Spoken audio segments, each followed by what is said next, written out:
do have Racheal Leahcar. And some of you might know who Racheal Leahcar is from The Voice quite a few years ago. But Racheal Leahcar is a musician with dynamic range, explosive vocals, and a powerful performance, and has stunned audiences all over the globe. Her career has seen her release 3 top 10 ARIA charting albums, tour her live show to sold-out crowds, and travel to Italy to sing with Andrea Bocellis orchestra. Racheal has shown that she's capable of achieving anything despite being legally blind. Racheal today is going to be speaking about her experience of what sexual rights for people with disability means to her. And straight after speaking, she'll be hanging around to sing her newly written song around sexual rights for people with disability called Burning the Light. So I'd like to welcome Racheal to the screen to say hello. Hi everyone. I'd like to start by acknowledging the traditional owners of the land on which we meet today. I'm speaking from Kaurna country, and I pay my heartfelt respects to the Kaurna people, past and present, for their deep and enduring connection to the land, its stories and its communities. I also extend that respect to all Aboriginal and Torres Strait Islander peoples here with us today. As we come together to talk about rights, identity and belonging, may we also honour the knowledge, strength and resilience of the world's oldest living cultures, who have long known the value of respect, inclusion and human dignity in all its forms. My name is Racheal Leahcar, and I'm truly honoured to be here with you all today, speaking about something so powerful and often overlooked: the sexual rights of people with disability. Why we're here. This topic is often met with discomfort or silence, but today we're going to shine a light on it. Because for too long, our stories have been whispered, if they're told at all. Today, I want to speak loudly. I want to tell you what it means to be seen, not just as a person with disability, but as a whole person, one with passion, with choice, with love to give and love to receive.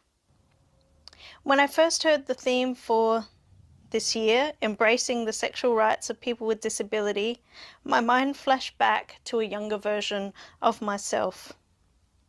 Someone who was still figuring out not only who I was as a person with a disability, but also who I was as a woman, a partner, a lover, and a sexual being. The cost of stereotypes. Let's be honest, the world doesn't often like to see disabled people as sexual citizens.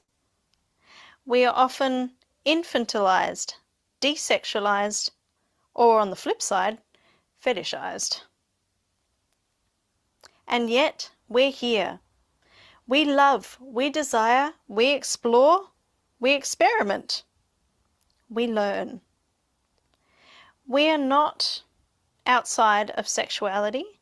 We are in it, of it, and entitled to it, just like anyone else. When I appeared on the first season of The Voice, everything changed after the blind auditions.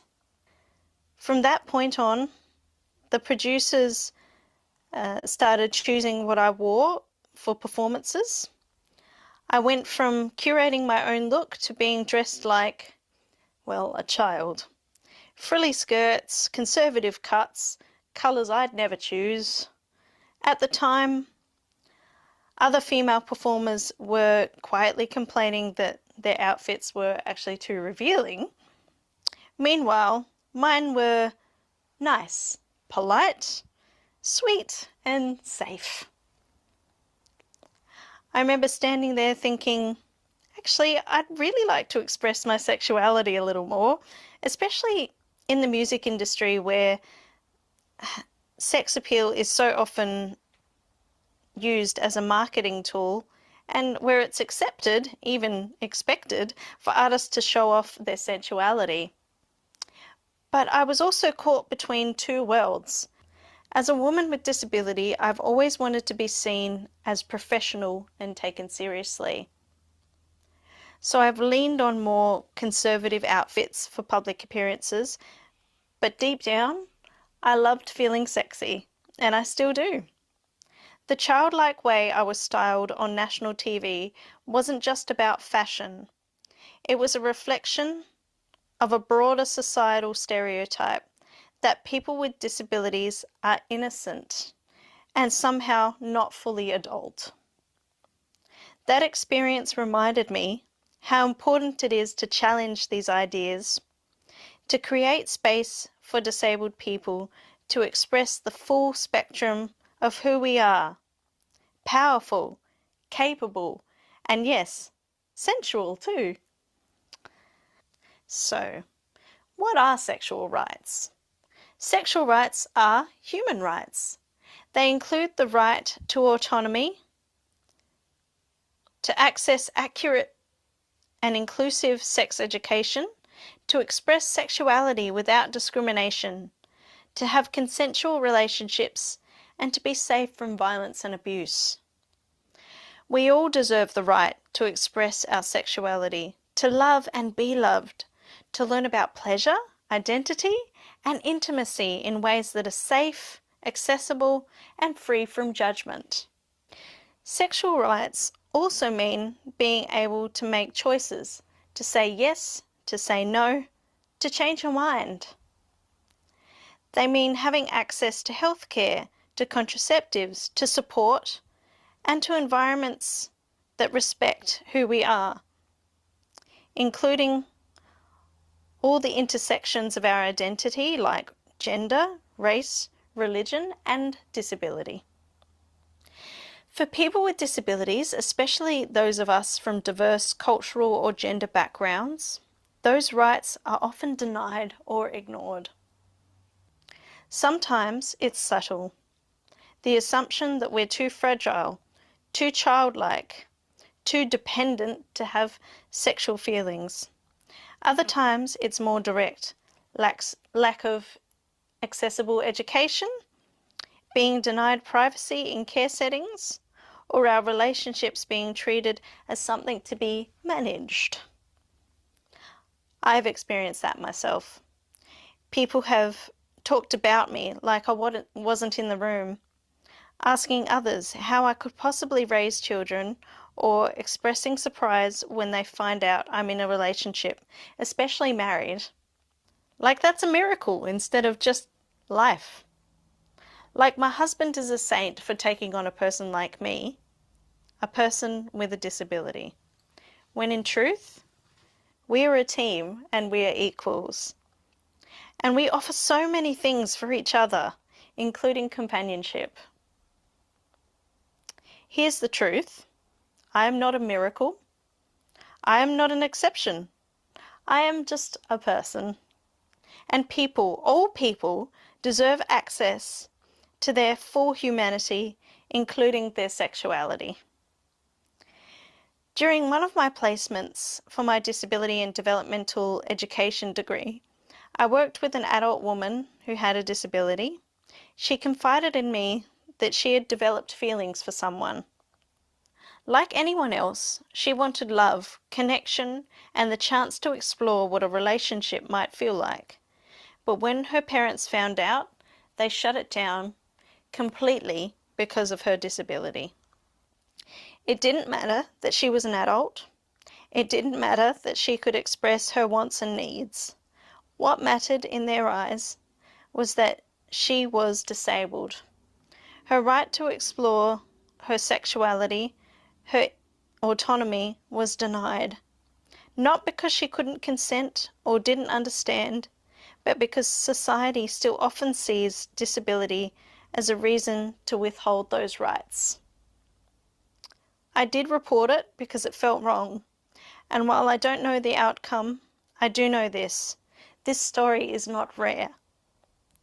It's just one example of a pattern A pattern where people with disabilities are overprotected or outright ignored when it comes to their sexual identities and relationships.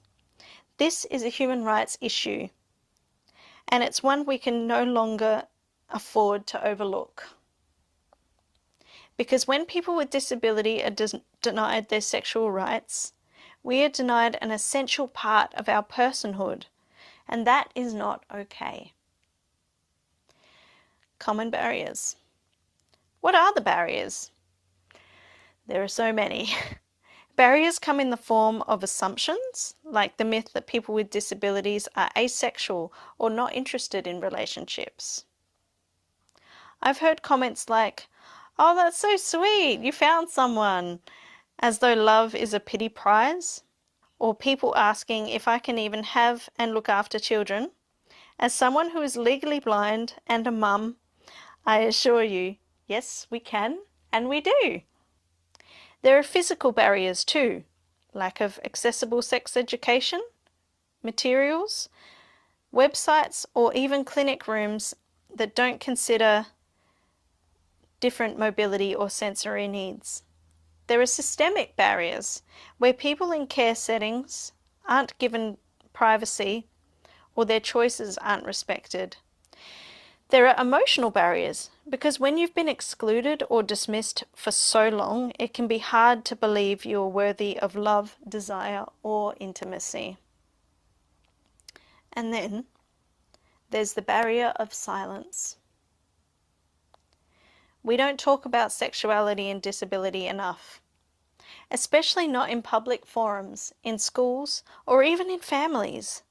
But silence is not protection. It's erasure. Community's role. So how do we change this? We start by having conversations like this one, by listening to the lived experience of people with disability, by acknowledging that sexuality is a vital part of being human, not a luxury and not an afterthought.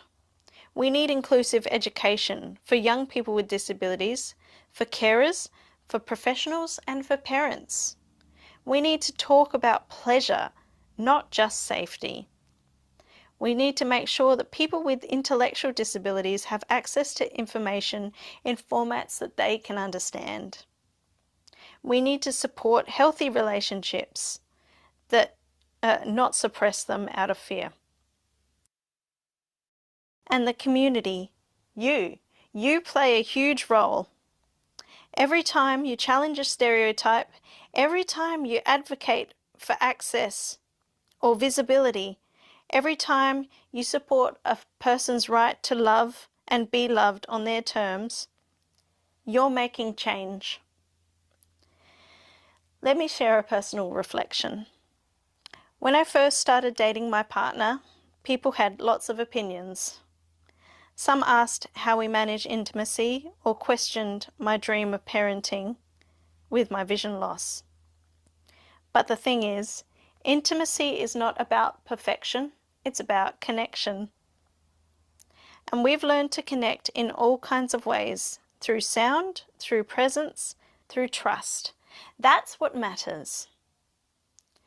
When I became a mum, it was an act of claiming my full identity, not just as a person with disability, but as a woman and a partner. Do I still encounter judgment? Absolutely. But I meet it with truth and strength and sometimes a little sass.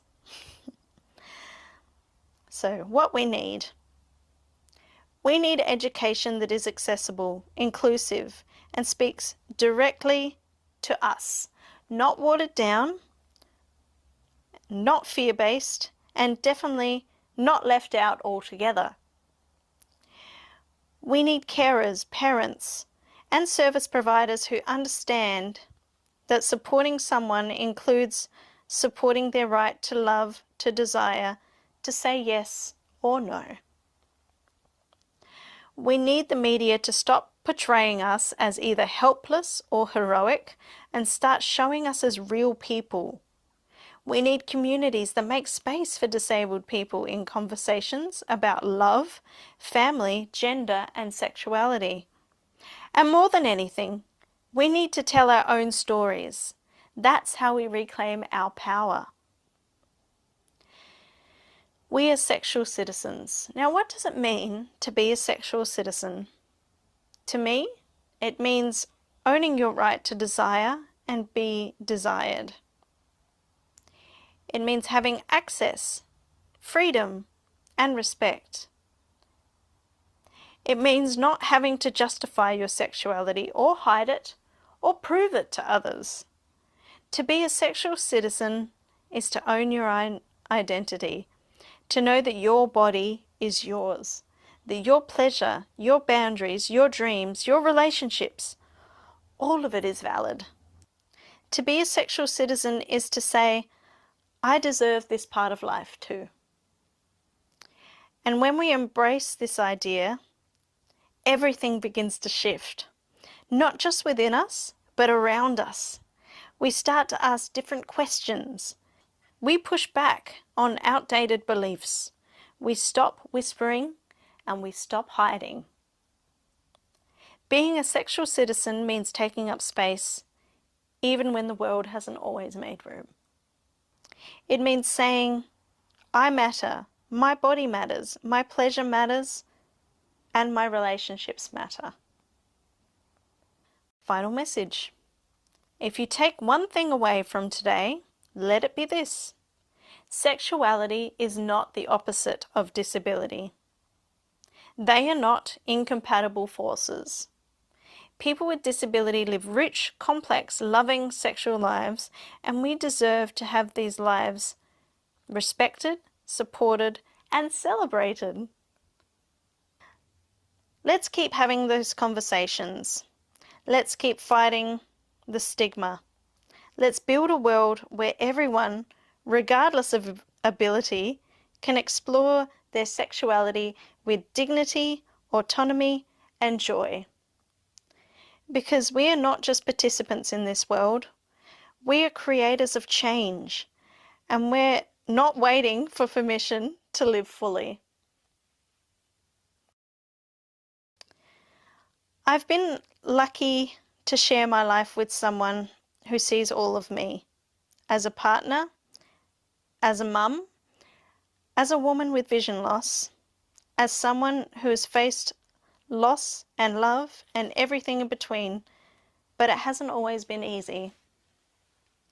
There were times I didn't feel desirable, times I wondered if people saw me or just my disability, times when professionals spoke to the person next to me instead of me about my own body. But I learned to stand up. I learned to trust my instincts. I learned that my body, my identity, my voice, they are not burdens. They are my strength. And I'm still learning, still growing, and still breaking through. That's why I wrote the song I'm about to share with you. It's called Burning in the Light. It's about reclaiming our bodies, our choices, and our voices. About smashing the boxes we've been forced into. About knowing deep down that we are so much more than what the world expects of us. So as I close this speech, I want to leave you with not more words, but with music, because music has always helped me say what words alone cannot. This is for everyone who's ever been made to feel small, for everyone who's ever been told what they can't be, for everyone who's ready to rise. Here is Burning in the Light.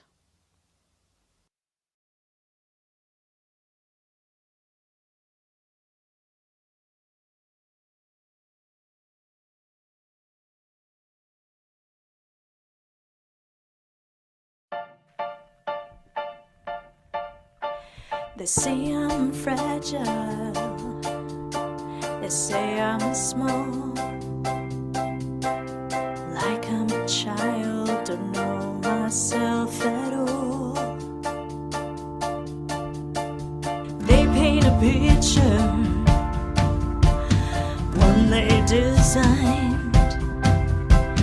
They don't see the fire in my mind. I'm not a whisper, I'm not a ghost. I'm flesh and blood and I need to be close. Love, desire, it burns in me too. I'm standing up, I'm breaking through. I am here, I am strong, I am worthy, I belong. No more shadows, no more chains. I won't hide and I won't be tamed. This is my body, this is my choice, this is my life and I'll use my voice. I will love, I will fight. I am burning in the light. They try to tell me what I can't be, bugs me in with their sympathy. I am fearless, I am free. I define my identity. I'm not a whisper, I'm not a ghost. I'm flesh and blood and I need to be close. Love, desire, it burns in me too. I'm standing up, I'm breaking through. I am here, I am strong, I am worthy, I belong. No more shadows, no more chains. I won't hide and I won't be tamed. This is my body, this is my choice, this is my life and I'll use my voice. I will love, I will fight. I am burning in the light. No more silence, no more shame. I take back power, I say my name. I am more than what you see. I am whole, I am complete.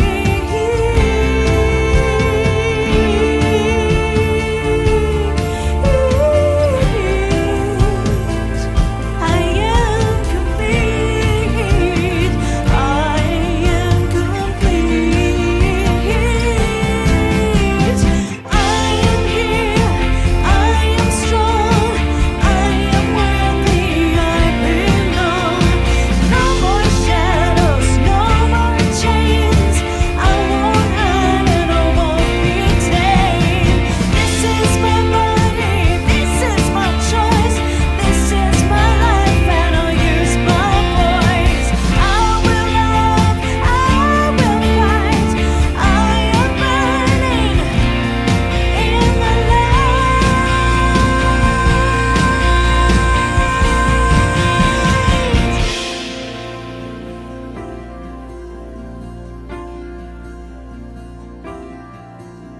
They say I'm fragile, they say I'm small, but I am limitless. I am it all.